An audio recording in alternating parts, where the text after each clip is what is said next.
தேடி சோறு நிதந்தின்று பல சின்ன சிறு கதைகள் பேசி மனம் வாடி துன்பமிக உழன்று பிறர் வாட பல செயல்கள் செய்து நரை கூடி கிழப்பருவம் எய்தி கொடுங்கூற்றுக்கு இறையென பின் மாயும் பல வேடிக்கை மனிதரைப் போல் நான் வீழ்வேன் என்று நினைத்தாயோம்பர் பாரதி. இதை ஏன் சொல்கிறேன்னா, நான் சொல்கிறது உண்டு 1 to 5 அப்படிமா. என்ன 1 to 5ன்னா, பாரதி சொன்னார், சாதாரணமாக பிறந்தோம், வளர்ந்தோம், உண்டோம், உறங்கினோம், முடி நரைச்சி போச்சு, தோல் சுருங்கி போச்சு, சேர்த்து போயிட்டோம் என்பதற்காக கொடுக்கப்பட்ட வாழ்வு அல்ல என்று சொன்னதைப் போல, நீங்கள் அத்துணை பேரும் இந்த 1 to 5ன்னா ஒரு பொண்ணை கல்யாணம் பண்ணிக்கிறது, 2 குழந்தைய பேத்துக்கிறது, ஒரு 3 bedroom வீடு, 4 wheeler காரு, 5 digitல ஒரு சம்பளம், அது 20,000மோ 60,000மோ, கடைசி வரைக்கும் இஎம்ஐ கட்டியே சேர்த்து போகிறது. அந்த மாதிரி இல்லாமல் ஒரு ஆண்டர்பிரினராக வரணும்னு நினச்சிங்க பாருங்கள், அதுதான் உங்களுடைய தனித்துவமே. அதுக்கு தான் பாரதியை கோட் பண்ண. ஒரு மனிதன் வித்தியாசமாக சிந்திப்பதன் மூலமாக தன்னுடைய வாழ்க்கை பாதையை மட்டுமின்றி இந்த உலகத்தினுடைய வாழ்க்கை பாதையை மாற்றி காட்ட முடியும் என்பதுதான் இந்த தலைமுறையினுடைய மிகப்பெரிய கண்டுபிடிப்பு. அது என்ன வித்தியாசமான சிந்தனை? எல்லோரும் செல்லுகின்ற பாதையிலே நாமும் சென்றால் எல்லோரும் சென்றடையும் ஊரைத்தான் நாமும் சென்றடையோம். யாருமே சாதிக்காததை நாம் சாதிக்க வேண்டும் என்றால் யாருமே முயற்சிக்காததை நாம் முயற்சிக்க வேண்டும். இந்த இடத்துல ஒன்றை சொல்லுகிறேன். துணிந்து செல் என்று ஒரு தலைப்பை இங்கே சொன்னார்கள். Fear is the primary factor causes people live small, but most of the fear are illusions. பயம்தான் ஒரு மனிதன் குறைந்த அளவிலே ஏழைகளாக வாழ்வதற்கு காரணம். அவன் எதை நினைத்து பயப்படுகின்றானோ அந்த பயத்தில் 99% மாயை. Not taking risk is the biggest risk in life. calculative risk will always give huge dividends. ரிஸ்கே எடுக்க மாட்டேன் அப்படின்னு சொல்கிறது போல ரிஸ்க்கு வேறு எதுவுமே இல்லை.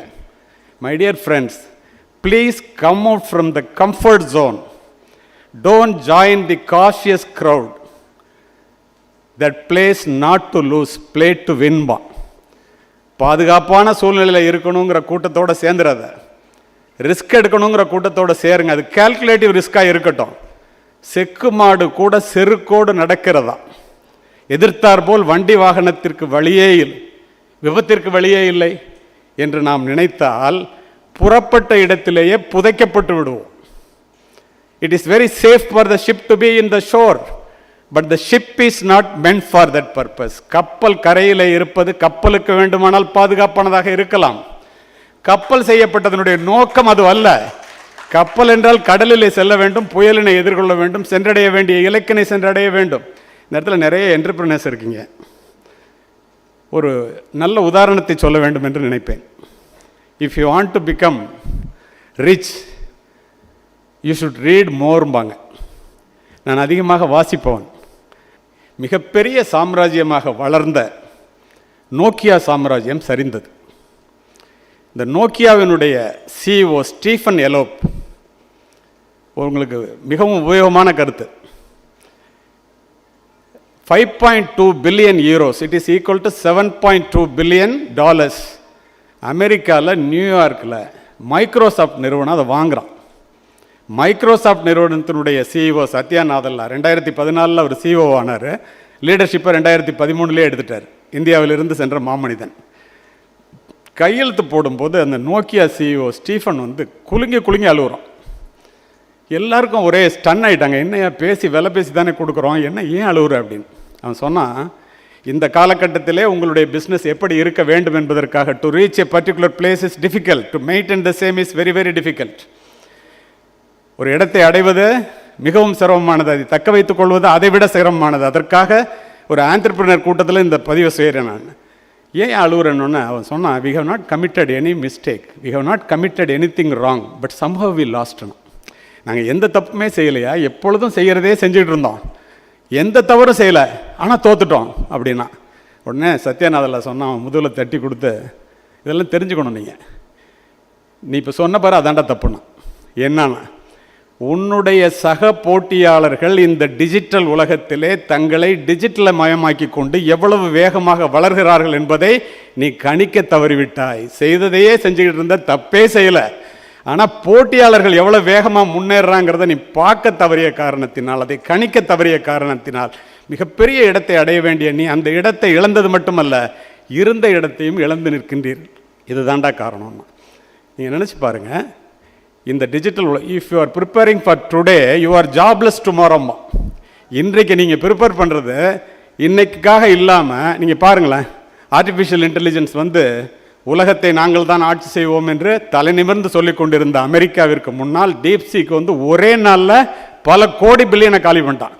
1000 ரூபாய்க்கு ஒரு பொருளை தயாரித்து ஒரு 500 விஷயங்கள் அதில் செய்யலாம் அப்படின்னு ஆர்டிஃபிஷியல் இன்டெலிஜென்ஸ் செஞ்சுக்கிட்டு இருக்குன்னு வச்சுக்கலாம். ஒரு உதாரணத்துக்கு 100 ரூபாய்க்கு ஒரு பொருளை செஞ்சாந்து 1000 விஷயத்தை செய்யலாண்டான்னு வெளியில் விட்டுட்டான்.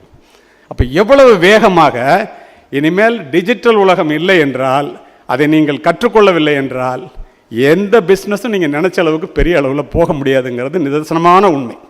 இதை இளைய தலைமுறையினர் தெரிந்து கொள்ள வேண்டும். ஏற்கனவே பிஸ்னஸில் இருக்கிறவங்களுக்கும் இதை சொல்கிறேன், தடைகள் வரும். அமெரிக்காவில் செல்லுடாங்கிற ஒரு இடம் இருக்குது, மத்திய கரீபியன் பகுதியில் இருக்குது. எப்போ பார்த்தாலும் புயல் வெள்ளம் வரும், நூற்றுக்கணக்கான ஏக்கர் சேதமாயிடும், நூற்றுக்கணக்கான மனிதர்கள் இறந்து போவாங்க. காரணத்தோடு இந்த பதிவு. ஜப்பானிலிருந்து கட்டுமான வல்லுநர்களை அழைத்து வந்து இந்த பாலம் உடையவே கூடாது, இந்த அழிவை தடுத்துடணும் அப்படின்னு சொல்லி ஒரு பெரிய 2014ஆம் ஆண்டு இந்த பாலத்தை கட்டுறாங்க. செலுடா பிரிட்ஜுன்னே பேர் இதுக்கு. கட்டி முடித்த உடனே 3 மாதத்தில் கட்டி முடித்த அந்த கட்டுமானத்திற்காக ஜப்பான்லேருந்து வந்த என்ஜினியர்ஸ் அந்த ஊரை விட்டு போகக்கூடல. அதுக்குள்ளே ஒரு பெரிய ஹரிக்கேன், புயல் வெள்ளம். ஸோ 3 நாள் அடித்து ஓஞ்சிருச்சு. கட்டின பாலம் எப்படி இருக்குன்னு பார்க்கணும் அப்படிங்கிறதுக்காக ஜப்பானிய வல்லுநர்கள், கோடிக்கணக்கான டாலர் போட்டு கட்டின அமெரிக்க வல்லுநர்கள் எல்லாம் ஹெலிகாப்டர் எடுத்துகிட்டு போகிறாங்க.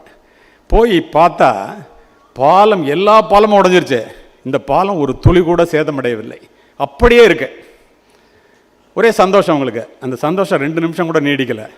இறங்கி ஹெலிகாப்டரில் போய் பார்த்தா ஒரு 500 மீட்டருக்கு முன்னால் அந்த நதி கரையினுடைய ஒரு பக்கத்தை உடைத்து கொண்டு அதனுடைய அழிவு வேலையை அப்படியே செய்து கொண்டு அதனுடைய போக்கிலே போய்கொண்டிருந்தது. நண்பர்களே, இந்த பாலத்தை பற்றி அது கவலைப்படவே இல்லை. உங்களுடைய பிஸ்னஸில் என்ன வேண்டுமானாலும் தடைகள் வரலாம், லட்சியத்தை மாற்றிக்கொள்ளாமல் உங்களுடைய வழியை மாற்றிக்கொண்டு நீங்கள் செல்வீர்களே ஆனால் உங்களை விஞ்ச யாரும் இல்லை. இதை நான் சொல்லலை, இது அந்த என்ஜினியர்கிட்ட, நீ என்னடா நீ கட்டின பாலத்தினால பிரயோஜனம் இல்லைன்னு அவன் சொன்னான். என் பாலத்தினால பிரயோஜனம் இல்லைன்னு யார் சொன்னான்? நதி மாற்றிக்கிடுச்சு. இனிமேற்கொண்டு அதிலிருந்து 1000 மீட்டர் தள்ளி 2 பக்கம் கரையையும் உயர்த்தணுங்கிறத நான் இங்கே கற்றுக்கிட்டேன்டா. யார்? அமெரிக்காக்காரன் காசில் ஜப்பான்காரன் நான் கற்றுக்கிட்டேன்டான்ட்டு போயிட்டான். இதுதான் இன்றைய வாழ்க்கையினுடைய சூட்சுமம். ஒரு அற்புதமான புத்தகம். அத்தனை பேரும், நிறைய இளைஞர்கள், பெரியவர்கள் எல்லோரும் இருக்கிறீங்க, பயங்கரமான பிஸ்னஸ் மேக்னெட்ஸ் எல்லாம் இருக்கிறீங்க. எதுக்காக இவங்கெல்லாம் இந்த பாடுபடுறாங்க? ஏன் நம்ம அந்த உலகத்தில் வாழும்போதே நம்மகிட்ட இருக்கிற அறிவு, நம்மகிட்ட இருக்கிற திறமை, இப்போ எங்களை போன்றவர்களை அழைத்து இதெல்லாம் பேச சொல்கிறாங்களே, இதெல்லாம் ஏன் செய்யணும்? அருமை நண்பர்களே, டை எம்டி என்று ஒரு புத்தகம். ரொம்ப அறிவார்ந்த சமூகத்தில் பேசிகிட்டு இருக்கேன், அதனால் ஒரு நல்ல டேக் ஹோம் மெசேஜ் இருக்கணும்னு மனப்பூர்வமாக ரொம்ப கஷ்டப்பட்டு நிறையா புத்தகத்தை படிச்சுட்டு வந்து சொல்கிறேன். உங்களுடைய ஆர்வம் எனக்கு உங்களுடைய பார்வையிலேயே தெரிகிறது. அருமை நண்பர்களே, எழுதின ஒரு பேர் டாட் ஹென்றி. அவர் சொல்கிறார், இப்படி ஒரு அறிவார்ந்த கூட்டத்தை பார்த்து கேட்குறார், what to you think the most valuable land in the world? எல்லாம் படித்தவர்களாக இருக்கிறதுனால ஆங்கிலத்திலையும் சொல்லி தமிழ்லையும் சொல்கிறேன். இந்த உலகத்தில் விலை மதிக்க முடியாத இடம் எது? ஒரு கேள்வியை வைக்கின்றார். உடனே ஒருத்தர் எந்திரிச்சு சொல்கிறார், உங்கள் கூட்டத்தில் இருக்கிறவர், மேன்ஹாட்டன் இன் நியூயார்க், USA, ட்வின் டவர் அங்கே தாண்டா இருக்குது. கல்ச்சுரலி, ஃபினான்ஷியலி, கமர்ஷியலி உலக பொருளாதாரத்தையே நிர்ணயிக்கிற இடம் அது. அதனால தான் அதை பிக் ஆப்பிள்னு கூப்பிட்றோம். அது தாண்டா உலகத்தில் விலை மதிக்க முடியாத இடம். அதனால தான் பின்லேடன் கூட அமெரிக்காவினுடைய டிஃபென்ஸ் இன்டெலிஜென்ஸ் பென்டகன் அடிக்கிறதுக்கு முன்னாடி ட்வின் டவர் அடித்தான். அடுத்த ஃப்ளைட் தான் அதை போயிடுச்சு. அப்போது அதுதாங்கிறான். இவன் சொல்கிறான், he said no.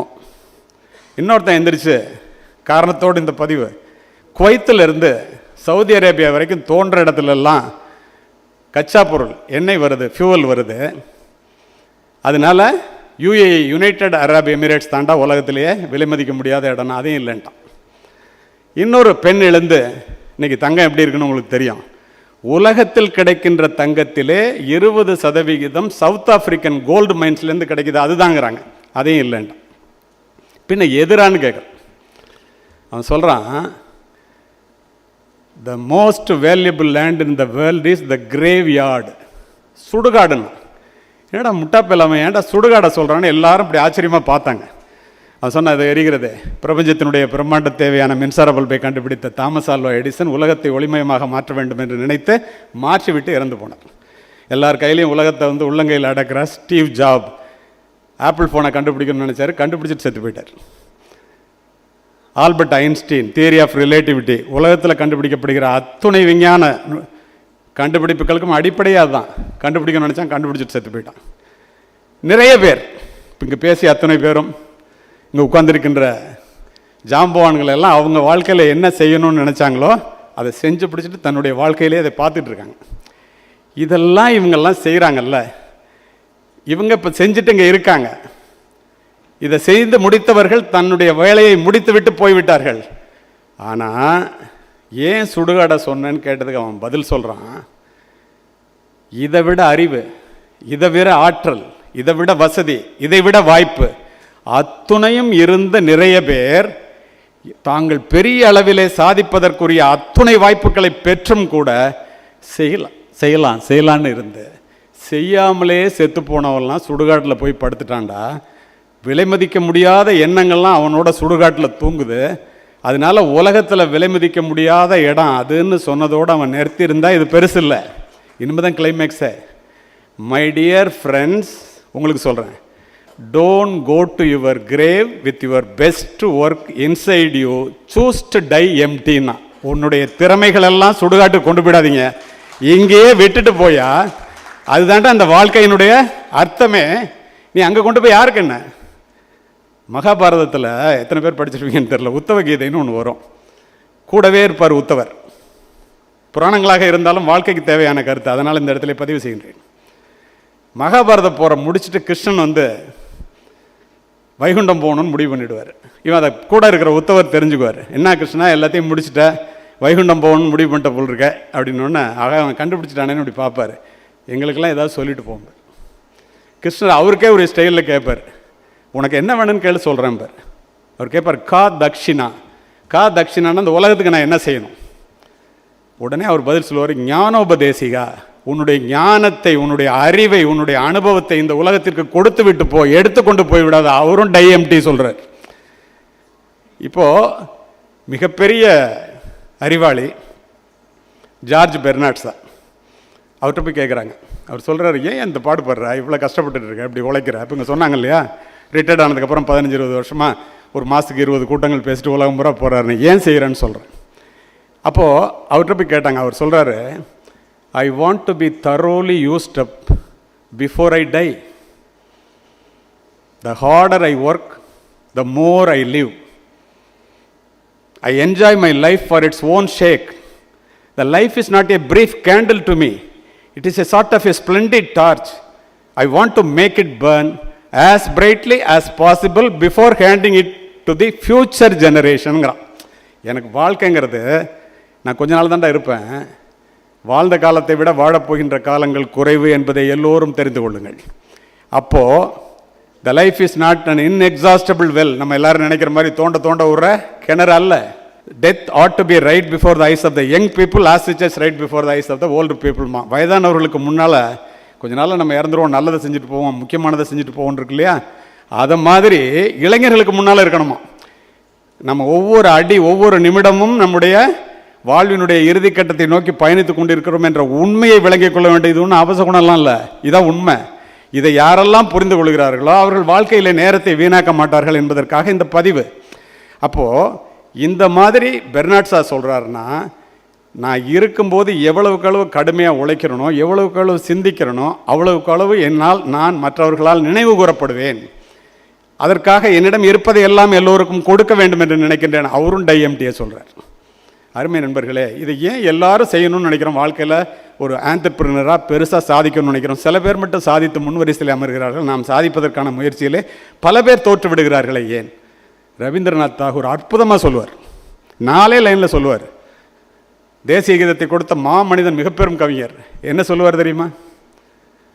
Spring has passed, summer has gone and the winter is here, but the song I mean to sing remain unsung. வசந்த காலம் போய்விட்டது, கோடை காலம் கடந்து விட்டது, குளிர்காலமும் வந்து விட்டது. நான் என்னுடைய இசைக்கருவிகளை எடுப்பதும் வைப்பதுமாகவே இருந்து விட்டேன். நான் பாட வேண்டிய பாட்டை பாடாமலே சாகப் போகிறேன் per. These words were about a man whose heart is filled with full of regret over the life half lived. The time to start building your legacy is today, not 10 years from today when you have more time. Reflect on what it is you want to create in this world, more importantly, and what you want to wish to leave this world when you are no longer here. Greatness comes beginning something which does not end with humor. எப்படி ஒரு அற்புதமான வார்த்தை பாருங்க. நம்ம செய்யணும்னு நினைக்கிறோம், அப்புறம் செய்யலான்னு தள்ளி போடுறதுனால, இதுதாண்டா செய்யறதுக்குரிய நேரம், இதை தள்ளி தள்ளி போட்டுக்கிட்டு வர்றதுனால அந்த ஃபியர், துணிந்து செல்லாமல் அந்த பயம் இருக்கின்ற காரணத்தினால் நாம் நிறைய பேர் சாதிக்காமலேயே இறந்து போகின்றோம். இதை நீங்கள் உணர்வதற்காக நான் சொல்லுகின்றேன். இந்த இடத்திலே ஒரு அற்புதமாக கன்ஃபியூஷியஸ் என்று மாபெரும் அறிவாளி அவன் சொல்கிறான், மை சோல் இஸ் இன் எ ஹரி. என்னுடைய ஆன்மா மிக மிக வேகமாக போய் கொண்டிருக்கிறது. எங்கே? வந்த இடத்தை நோக்கி. I counted my years, I have less time to live than the time I have lived so far. வாழ்ந்த காலங்களை விட வாழப்போகின்ற காலங்கள் குறைவுன்னு சொன்னேன் இல்லையா? அது அவனும் சொல்கிறான். பெரிய அறிஞர்கள் போல எதை சொல்கிறாங்க பாருங்க. அதனால என்ன சொல்கிறான்? பாரதி சொன்னால தேடிச்சோறு இருந்துரு, அதை எப்படி இங்கிலீஷில் சொல்கிறான் பாருங்க, மிக அற்புதமாக. I do not want to participate in endless conversation and useless meetings to discuss about the life of other people who are irrelevant to mineங்கிறான்.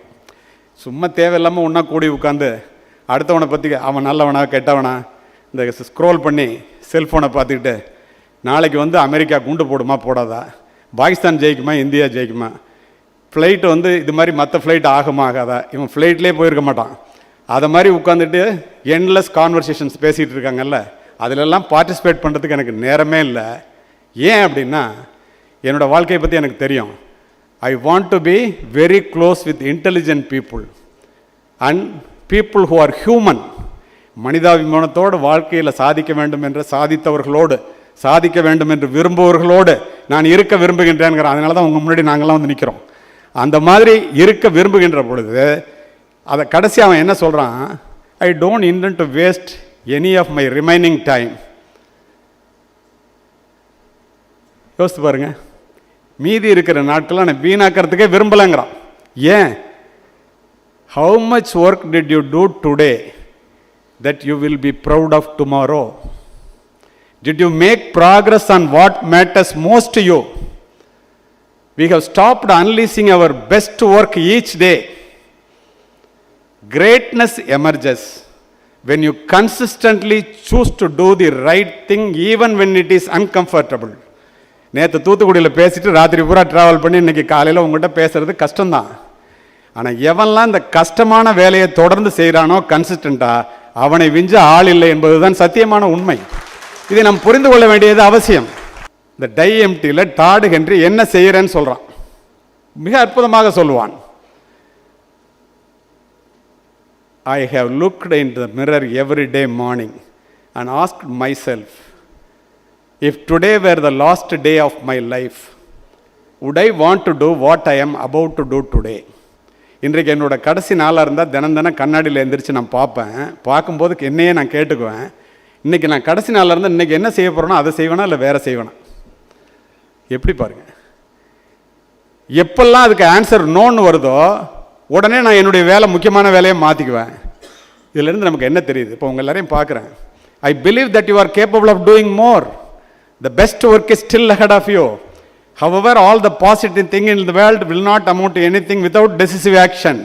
The rest of us want you to act and if you don't, இந்த உலகமே நீங்கள் வேலை செய்ய வேண்டும், உழைக்க வேண்டும் என்று எதிர்பார்க்கிறது. நீங்கள் செய்யவில்லை என்றால் you are robbing your self, you are robbing your family, you are robbing the institution, you are robbing the world of the contribution only you can make ன்னு சொல்லிட்டு திரும்ப சொல்கிறான். my dear friends, don't go to your grave with your best work inside you, choose to die empty ன்றான்.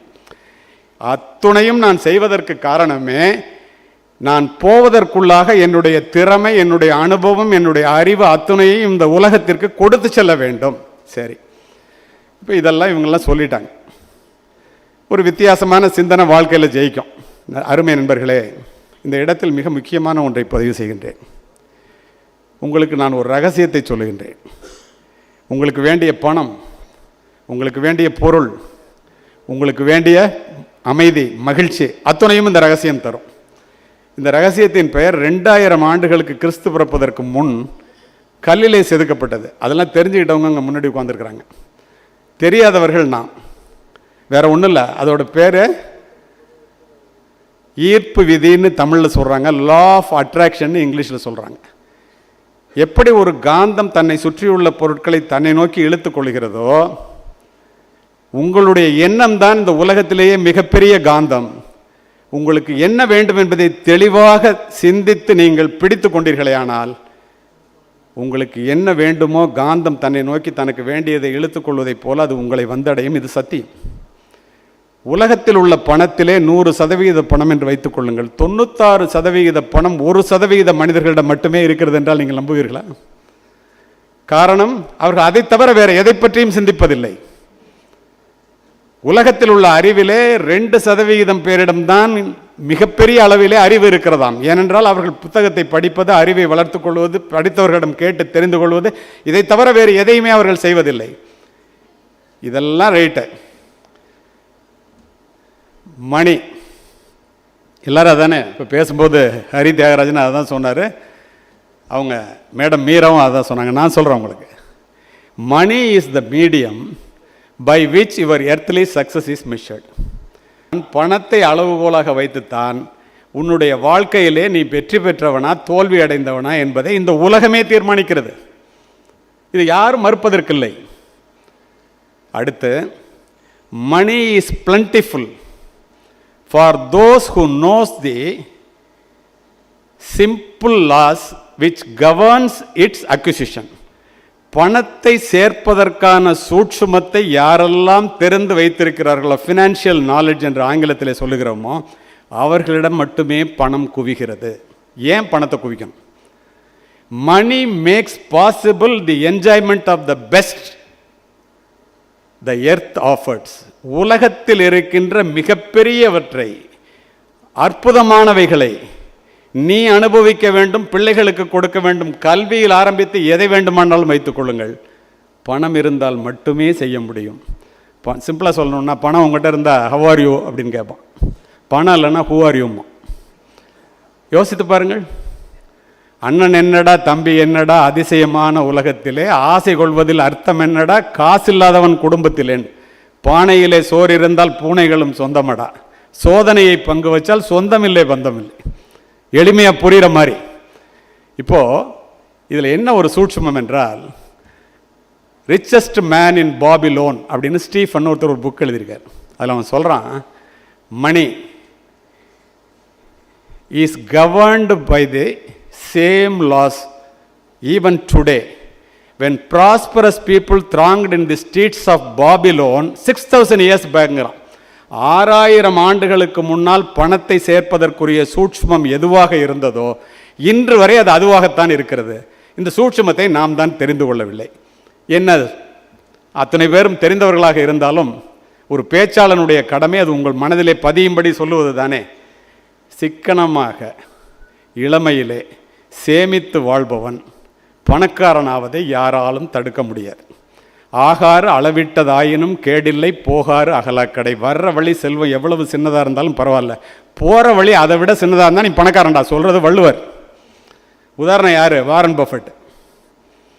சரி, அளவறிந்து வாழாதான் வாழ்க்கை உளபோல இல்லாகி தானும் கெடும். பணம் இருக்குன்னு தலைகால் தெரியாமல் ஒருத்தன் வாழ்ந்தான்னா அவன் ஏழை ஆகிறத யாரும் தடுக்க முடியாது. யார் உதாரணம்? விஜய் மல்லையா.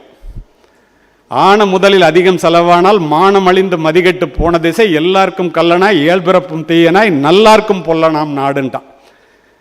யோசித்து பாருங்க, உண்மையா இல்லையான்ட்டு. இதுக்கெல்லாம் பொருள் சொல்ல வேண்டிய அவசியம் இல்லை. அருமை நண்பர்களே, சரி, இந்த மாதிரி வள்ளுவர் சொல்கிறாரு, பணத்தை சேர்க்கறது அவசியம். எப்படி சொல்கிறாருன்னு பாருங்கள். அருள் இல்லாருக்கு அவ்வுலகம் இல்லை, எல்லோரும் பிஸ்னஸ் பீப்புள் தானே, எல்லோரும் ஆண்டர்பிரினர் தானே, பணம் சம்பாதிக்கணும்னு தானே வேலை பார்க்கணும்னு நினைக்கிறோம். அடிப்படையாக தானே கேஷ் ஃப்ளோன்னு சொல்லிட்டாங்கல்ல எல்லாரும். அருள் இல்லாருக்கு அவ்வுலகம் இல்லை, பொருள் இல்லாருக்கு இவ்வுலகம் இல்லை, இல்லாகி ஆங்கு. உங்களுக்கு தெரியும்.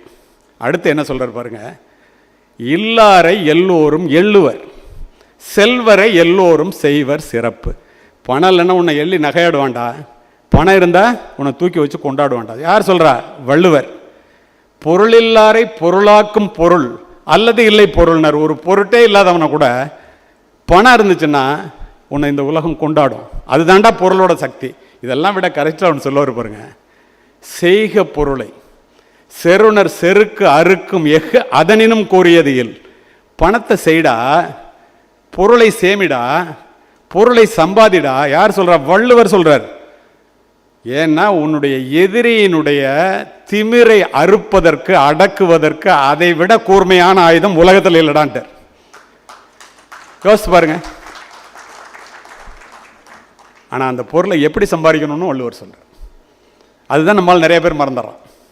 பிரச்சனை அங்கே தான். என்ன சொல்றார் தெரியுமா வள்ளுவர்? அருமை நண்பர்களே, புறநானூறு சொல்கிறது, சிறப்புடை மரபின் பொருளும் இன்பமும் அறத்து வழிப்படும். ஒரு பெரிய பாரம்பரியமான குடும்பமாக இருந்தால், இப்போ 2-3 பேர் பேசினாங்க, பேசுகிறதுக்கு இருக்கிறாங்கல்ல, அந்த அப்பாட்டேருந்து வந்துச்சு குடும்ப தொழில், நான் அந்த தொழிலை இப்படி ஆக்கினேன், ஒன்றுமே இல்லாமல் நான் இருந்தேன், ஒரு ஜீரோவில் ஹீரோவானேன், புதிய தொழிலை துவங்கினேன், இப்படி வந்தேன் அப்படின்லாம் சொல்கிறாங்கல்ல. அப்போது ஒரு சிறப்பான குடும்பம், அமைதி மகிழ்ச்சி உனக்கு உண்டாக்கணும்னா நீ சம்பாதிக்கிற பணம் எப்படி வரணும்? முறையான வழியில் வரணும். அரண் ஈனும் இன்பமும் ஈனும் திறனறிந்து தீதின்றி வந்த பொருள். நீ செய்கிற தொழில் நியாயமான தொழிலாக நியாயமாக செஞ்சு பணம் சம்பாதிடா. இத்தனை பேர் பிஸ்னஸ் மேன் இருக்கீங்கல்ல, இந்த இடத்துல ஒன்று சொல்கிறேன். மதுரை மீனாட்சி அம்மன் கோவில் செய்யும்போது, கட்டப்படும் போது பல நாட்களுக்கு முன்னால் ஒரு சிற்பி ஒரு சிலையை செதுக்கிட்டு இருக்கான். அற்புதமாக செதுக்கிட்டான். 2 சிலை. ஒரு ஃபாரினர் வர்றான், இந்த 2 சிலையை எங்கே வைக்க போகிறேன்னு கேட்குறான். இல்லையா, அதில் ஒரு சிலையை தான் வைக்க போகிறாங்க. எங்கேங்கிறான்? 20 அடி உயரத்துலங்கிறான்.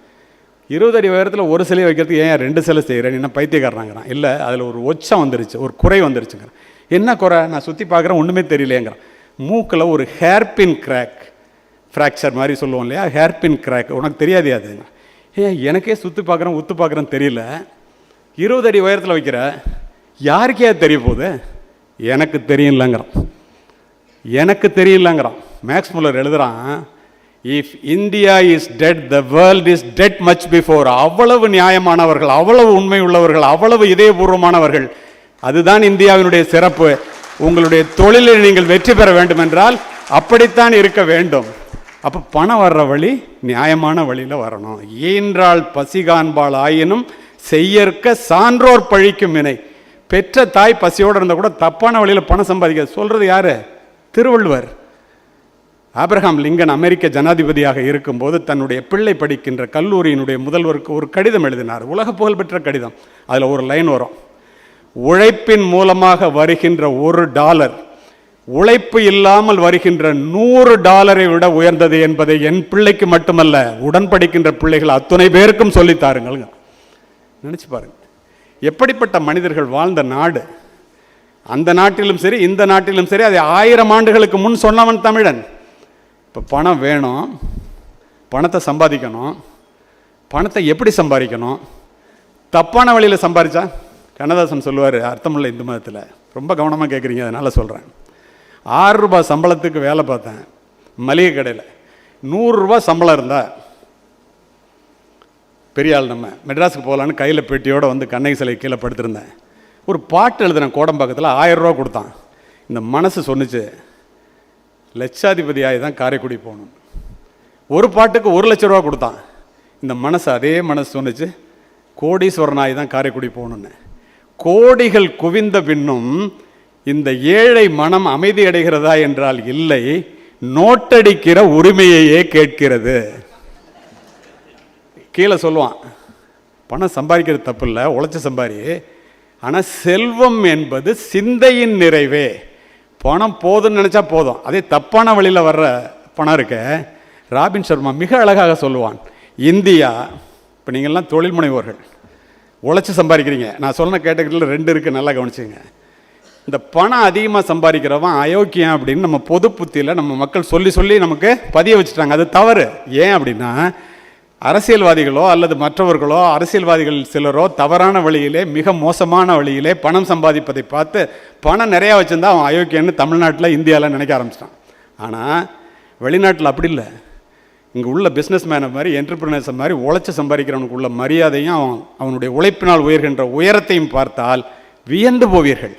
அப்போது பணம், இந்த சம்பாதிக்கிற பணம் இருக்குல்ல, இந்த பணத்தை நம்ம சம்பாதிச்சு அதை நியாயமான வழியில் சம்பாதிச்சு அமைதியாக மகிழ்ச்சியாக வாழ்கிறது தாண்டா வாழ்க்கை. ராபின் சர்மா சொல்கிறான், இந்தியா அமைதியையும் மகிழ்ச்சியையும் இழந்த கோடீஸ்வரர்களால் நிரம்பிக் கொண்டிருக்கிறது. பார்க்குறீங்களா இல்லையா? கொஞ்சம் கொஞ்சமாக பேஷண்ட்டாக இருந்து எத்தனை ஆண்டுகள்னு கேளுங்க, விட்டால் 40 வருஷம் சொல்லுவார், 50 வருஷம் சொல்லுவார். நானும் அவரும் இது மாதிரி ஒரு மேடையிலே கூட திரு ராமராஜன் காட்டன் அவர்களும் நானும் சந்தித்து கொண்டதே இல்லை. உங்களுக்கு ஆச்சரியமாக இருக்கும். இதை எதற்காக சொல்லுகின்றேன் என்றால், இப்படி உழைப்பவர்கள், இப்படி சம்பாதிப்பவர்கள் தான் இந்த நாட்டினுடைய முதுகெலும்பு. ஜிடிபியே ஏற்றுறது அவங்க தான். நம்மகிட்ட இருக்கிற இன்கம் டேக்ஸை வாங்கி, நம்மகிட்ட இருக்கிற பொருளை வாங்கி, நம்ம கொடுக்குற உழைப்பிலிருந்து எல்லாத்தையும் வாங்கி, பணம் எங்கே போகாமல் கரெக்டாக போணுச்சுன்னா இந்த நாடு எங்கே போயிருக்கும் என்பதை தயவு செய்து சிந்தித்து பாருங்கள். ஆனாலும் நமக்கு பணம் வேண்டும், நாம் பணத்தை சம்பாதிக்க வேண்டும், அதை நியாயமான வழியிலே சம்பாதிக்க வேண்டும். சரி, இத்துணைக்கும் அடிப்படை, நீ என்னவாக வேண்டும் என்று நினைக்கிறாயோ அதுவாகவே ஆக்கிவிடுவாய். நான் சொல்ல, விவேகானந்தர் சொல்கிறாரு. இத்தனை பேர் பெரிய என்டர்பிரினராக பண்ணணுங்கிறதுக்காக நீங்கள் உட்காந்துருக்கிறீங்க. வாழ்க்கையில் எதுக்காக நம்ம இதை செய்யணும்? டைஎம்டி புத்தகத்தில் என்ன சொல்கிறான்? பணம் ஏன் வேணும், பணத்தை சம்பாதிப்பதற்குரிய அவசியம் என்ன? இந்த இடத்துல இன்னொன்னையும் சொல்கிறேன். ஏழைகள் சம்பளத்திற்காக வேலை செய்கிறார்கள், பணக்காரர்கள் தங்களுடைய பணத்தை தங்களுக்காக வேலை செய்ய வைக்கிறார்கள். சுருக்கமாக சொல்லணுன்னா, பணத்துக்காக வேலை செஞ்சால் ஏழை, பணத்தை நமக்காக வேலை செய்ய வச்சா பணக்காரன். நீங்கள் பணம் சம்பாதிப்பதற்காக என்ன செய்கிறீர்கள் என்பது முக்கியமல்ல, நீங்கள் சம்பாதித்த பணம் உங்களுக்காக என்ன செய்கிறது என்பது தான் முக்கியம். ரிச் டாட் புவர் டாட்ல ரொம்ப அழகாக சொல்லுவான் கியோசாகி. என்னென்னா, இந்த இடத்துல இதெல்லாம் நான் பதிவு செய்யறதுக்கான இளைஞர்கள் நிறைய பேர் இருக்கீங்கிறதுனால, அது மட்டும் நிறைய பேர் நோட்ஸ் எடுக்கிறீங்க, அதனால் இதெல்லாம் சொல்கிறேன். அருமை நண்பர்களே, நீங்கள் சம்பாதிக்கின்ற பணத்தை வருமானம் தருகின்ற ஒரு முதலீடுகளிலே நீங்கள் பணத்தை சேர்த்து வைத்து கொண்டே வந்தால் உங்கள் சட்டைப்பைக்கு பணம் வரும். நீங்கள் சம்பாதிக்கின்ற ஆரம்பித்தவுடன் கடனை வாங்கி சொத்து என்று நினைத்து கொண்டு கடனிலே உங்களுடைய பணத்தை போட்டால் உங்கள் சட்டைப்பையிலிருந்து சொத்து போகும், பணம் போகும். 60-70 வயதுகளை கடந்தபோது நீங்கள் என்ன தொழில் செய்கிறீர்களோ, என்னை வேலை பார்க்கிறீர்களோ, அந்த வேலையை முழுமையாக நிறுத்திவிட்டால் நீங்கள் சம்பாதித்த பணம் நீங்கள் வேலை செய்யாமலே வருகின்ற அளவிற்கு வயதான காலத்திலே வாழ்வதற்கு வழியை ஏற்படுத்தி கொள்பவர்கள் அத்துணை பேரும் கோடீஸ்வரர்களே. இதை தெரிந்து கொள்ள வேண்டியது நாம் தான். இதுதான், இல்லைன்னா பாருங்கள், பெரிய கோடீஸ்வரன் இருப்பான், திடீர்னு நொடிச்சு போயிருப்பான். நான் சொன்ன காரணங்கள் தான் அத்துணையும். அதனால தான் அப்படி பண்ண முடியல. இப்போ விவேகானந்தர் என்ன சொல்கிறாரு? பெரிய ஆள் ஆகணும்னு நினச்சா நீ என்னவாக வேண்டும் என்று நினைக்கிறாயோ அதுவாகவே ஆகிவிடலாம். உயிர் எப்படி எண்ணின அவ்வுயிர்க்கு அப்படி அழுத்தருள் அருட்பெருஞ்சோதிங்கிறார் ராமலிங்க அடிகளார். பூமியில் இருப்பதும் வானத்தில் பறப்பதும் அவரவர் எண்ணங்களே, புது புது உயரமும் போய் வரும் தூரமும் அவரவர் எண்ணங்களே. எளிமையாக புரிகிற மாதிரி கண்ணதாசன். பாரதி இன்னொருபடி மேலே போய், நீ எதை கேட்கிறாயோ அதைத்தானடா வாழ்வு உனக்கு தருகிறது, அதனால் பெரிதனும் பெரிது கேள். கேட்கறத பெருசாக கேட்கறது, நினைக்கிறத பெருசாக நினைக்கிறதுல என்னங்க கஷ்டம்? நினைத்து பாருங்கள். இப்போது இங்கே அமர்ந்திருக்கிறீர்களே, ஒவ்வொருவரும் உங்களுடைய நிலையிலே நீங்கள் இப்போது அமர்ந்திருப்பதற்கு காரணம் உங்களுடைய மனமே. நான் சொல்ல, புத்தர் சொல்கிறார், உலகத்தில் பிறந்த ஜீவராசிகளிலேயே மிகப்பெரிய ஜீவராசி, மிக உன்னதமான உயர்ந்த ஜீவராசி மனிதன். மனிதனுக்கு அந்த உயர்வை தருவது அவனுடைய சிந்தனையே. சொல்கிறது மாபெரும் அரிஸ்டாட்டிலுங்க. அது மட்டும் இல்லை நண்பர்களே, இந்த இடத்துல உங்களுக்கு மற்றொன்றை சொல்லுகின்றேன். ஒரு மனிதனை உயர்த்துவது அவனுடைய சிந்தனை தான். ரூசோ, மனிதர்கள் தங்களுடைய எண்ணங்களுக்கு ஏற்பவே உயர்ந்த நிலையிலும் தாழ்ந்த நிலையிலும் வாழ்கிறார்கள். Emerson, whatever a mind of a man can conceive and believe he can achieve. Napoleon Hill. when you really want something the universe always conspire in your favorங்கிற அல்கமிஸ்ட்ங்கிற புத்தகத்தில் என்ன சொல்கிறான் எல்லாருமே? எண்ணம் எண்ணம் எண்ணம். My dear friends, the golden key to remember is the sole author of your success is your mind. If you master your thoughts, you master your mind. Once you master your mind, you master your life. When you master your life, you master your destiny. தமிழில் சொல்கிறேன், உங்கள் சிந்தனையிலே கவனம் வையுங்கள். அவைகள் தான் எண்ணங்களாக மாறுகின்றன. உங்களுடைய எண்ணங்களிலே கவனம் வையுங்கள், அவைகள் தான் வார்த்தைகளாக வெளிவருகின்றன. உங்களுடைய வார்த்தைகளிலே கவனம் வையுங்கள், அவைகள் தான் செயல்களாக மாறுகின்றன. உங்களுடைய செயல்களிலே கவனம் வையுங்கள், அவைகள் தான் உங்களுடைய வாழ்க்கையையே புரட்டி போடுகின்றன, பழக்கங்களாக மாறுகின்றன. அத்துணைக்கும் அடிப்படை காரணம் எண்ணமே. இப்போ நான் உங்கள் எல்லாரையும் பார்க்குறேன். ஐ see something in you. I don't know what it is. You have to find it out. You and I are unique. But all of us have something special that makes you beautiful. Do you know what makes you special? When you find it out, you are successful. இப்போ நான் உங்கள் எல்லாரையும் பார்க்குறேன். உங்கள் எல்லாத்தையும் ஏதோ ஒரு திறமை ஒளிந்திருக்கிறது. அந்த காரணத்தினால தான் செயல் நடத்துகின்ற இந்த கூட்டத்திற்கு, எங்களை போன்றவர்கள் பேசுகின்ற கூட்டத்திற்கு ஒரு தேடலோடு வந்து அமர்ந்திருக்கிறீர்கள் என்பதை நான் உணர்கிறேன். அதிலிருந்தே உங்களுக்குள் ஒரு ஏதோ ஒரு திறமை, ஏதோ ஒரு சக்தி மறந்திருக்கிறது என்பதை நான் அறிகிறேன். ஆனால் அது என்ன சக்தி என்பதை நீங்கள் தான் கண்டுபிடிக்க வேண்டும். ஏன் தெரியுமா? தனக்கு விருப்பம் இது, தன்னுடைய மிஷன் என்ன, தன்னுடைய விஷன் என்ன, தன்னுடைய பேஷன் என்ன, தன்னுடைய ஐடியா என்ன, அதை நீங்கள் கண்டுபிடித்த தருணத்திலேயே வெற்றி என்ற படியின் முதல் படியிலே அடியெடுத்து வைக்கின்றீர்கள் நண்பர்களே. கண்டுபிடித்த பிறகு take up an idea, make that one idea your life, think of it, dream of it, live on that idea. Let your brain, muscles, nerves and every part of your body be full of that idea. That is the way to success to be done. உடல், பொருள், ஆவி எல்லாவற்றையும் உங்களுக்கு பிடித்த ஒன்றிலே, விரும்புகின்ற ஒன்றிலே, தெரிந்த ஒன்றிலே எவன் ஒருவன் செலவு செய்கிறானோ அவனை விஞ்ச இந்த உலகத்தில் ஆள் இல்லை. Nothing in the universe can stop the idea whose time has come down. இந்த மாதிரி ஒரு செய்தி யாருக்கு தெரியுதோ அவன் தோல்வி அடைவதற்கு வாய்ப்பே இல்லை. அதில் எந்த விதமான மாற்றமும் இல்லை. சரி, இதுக்கு ரெண்டே சொல்லி முடிக்கிறேன். இன்னும் எனக்கு இருக்கின்ற நேரம் 5 நிமிடங்கள். என்னிடம் கருத்துக்கு இல்லை பஞ்சம், எனக்கு கொடுக்கப்பட்ட நேரம் கொஞ்சம் இருந்தாலும் அதற்குள்ளாக இதை சொல்ல வேண்டும் என்று விரும்புகின்றேன். படின்னு எல்லாரும் சொல்கிறோமே, அருமை நண்பர்களே,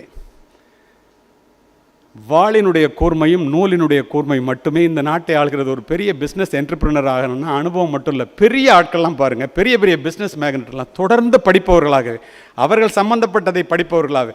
leaders are readers and readers are leaders. Today reader, tomorrow leader. நீங்கள் யோசித்து பாருங்கள், யாரெல்லாம் தன்னுடைய தொழிலை பற்றி கற்றுக்கொண்டே வருகிறார்களோ அவர்கள் வெற்றி அடைவதை யாராலும் நிறுத்த முடியாது. அதனால தான் சொல்லுகிறேன், வாளினுடைய கூர்மையும் நூலினுடைய கூர்மையும் மட்டுமே இந்த நாட்டை ஆள்கிறது. காலப்போக்கிலே வாளினுடைய கூர்மை முனைமழுங்கி நூலினுடைய கூர்மை மட்டுமே விஞ்சி நிற்கின்றது. கூர்திட்டப்படாத எதுவுமே முனைமழுங்கி போய்விடும். நம்முடைய மூளையும் அவ்வாறே. நம்முடைய மூளை கூர்திட்டப்பட வேண்டும் என்றால் தொடர்ந்து நமக்கு தேவையானவற்றை படித்து கொண்டே இருக்க வேண்டும்.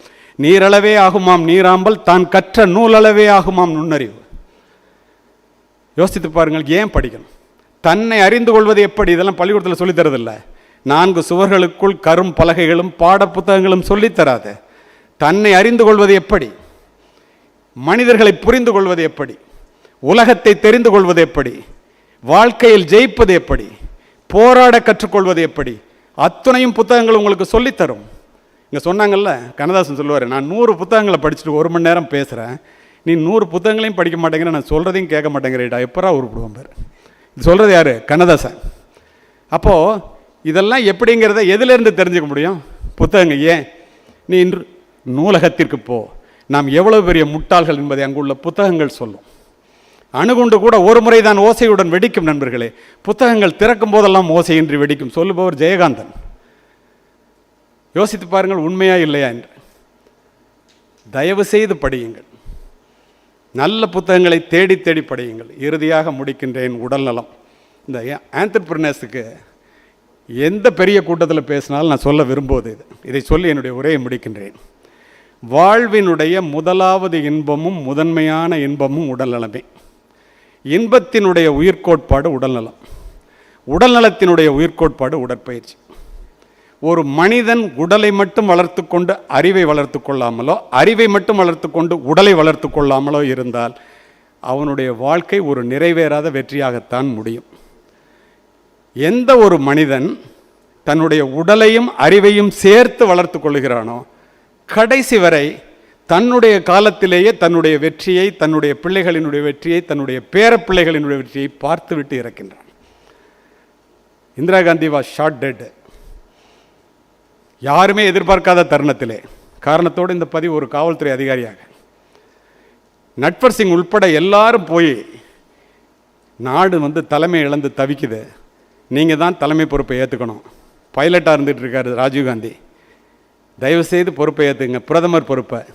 சங்கர் தயாள் சர்மா ஜனாதிபதியாக இருந்தவரிடம் சென்று சொல்லுகிறார்கள். காரணத்தோடு இந்த பதிவு.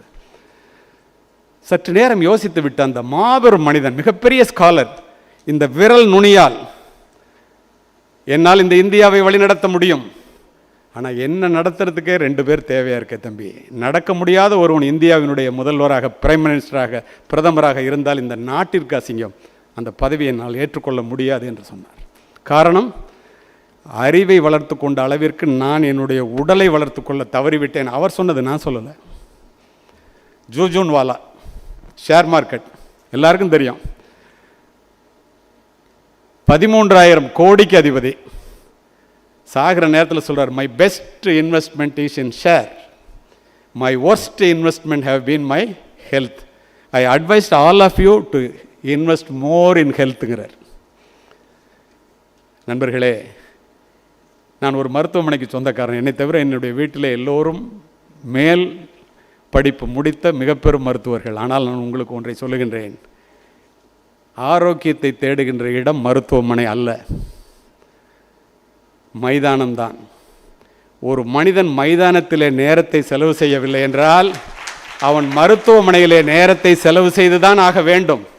ஓடி ஓடி உழைத்து செல்வத்தை சேர்ப்பதற்காக ஓடி ஓடி உழைத்து நாம் ஓய்ந்து உட்காரும் போது தான் நமக்கு தெரியும் நாம் இழந்த ஆரோக்கியம்தான் உண்மையான செல்வம் என்று. ஒரு வாரத்திற்கு 168 மணி நேரம், ஒரு நாளைக்கு 1 மணி நேரத்தை உங்கள் உடலுக்காக நீங்கள் செலவு செய்தால் 161 மணி நேரம் உங்களுக்கு சாசுவதம்.